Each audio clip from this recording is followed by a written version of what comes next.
542, welcome back. So long overdue recognition for Chinese Americans who served in World War II.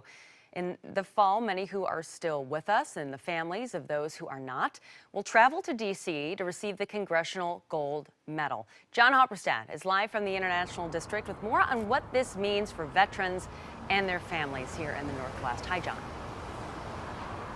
Hi, yeah, it is giving Memorial Day a little extra special meaning this year. We're here at the monument to Chinese American soldiers who didn't make it home from World War II. And on Memorial Day, there was a special ceremony taking place here in Hinghey Park in the International District. It included a performance by the Chinese drill team.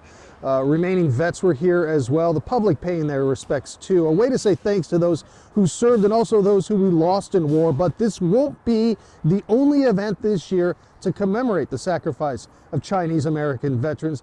They will also soon be honored in our nation's capital. Gene Moy celebrates his 102nd birthday on the dance floor. A lot of people think they're old already. Well, look at Gene. And it's something he picked up while serving in the Army during World War II. That service a point of pride in his life. I'm not afraid. I'm kind of proud to be served my country. You know? That pride will be on display in the fall when he and Chinese American veterans from throughout the country are finally awarded the U.S. Congressional Gold Medal. I said, wow, it finally happened. It's been a long time, 75 years or whatever. To me, it's everything. It's finally recognizing their service to this country. Terry Nicholas is the commander of the Cathay Post of the American Legion, created after the war by Chinese American vets because no other post would take them. Just one of the indignities they faced in the 40s. The U.S. still enforcing the Chinese Exclusion Act. That meant wives and family members in China couldn't come to the U.S. despite the sacrifices of those vets. The gold medal, a way to address and try to right some of those wrongs. All these things help. All these things help in saying that we are all in this together. Al Young's father, Colonel John Young, was a highly decorated officer, eventually detached to help train Chinese troops to fight back the Japanese. That included the famous Battle of Mount Song, where he and other Army engineers came up with a unique plan to destroy a Japanese stronghold. We had all this American TNT.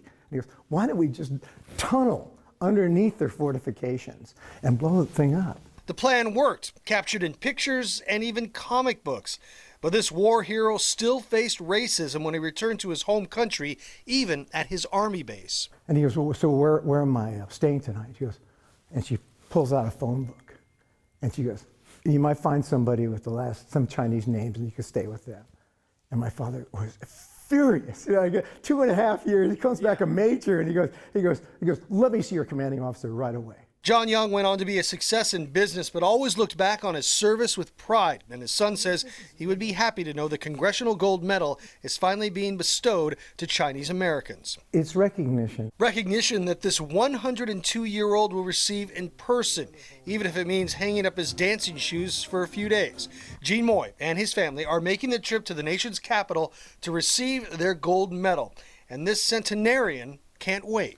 I'm just so happy to get it, It's a long trip to Washington, but it's worth it.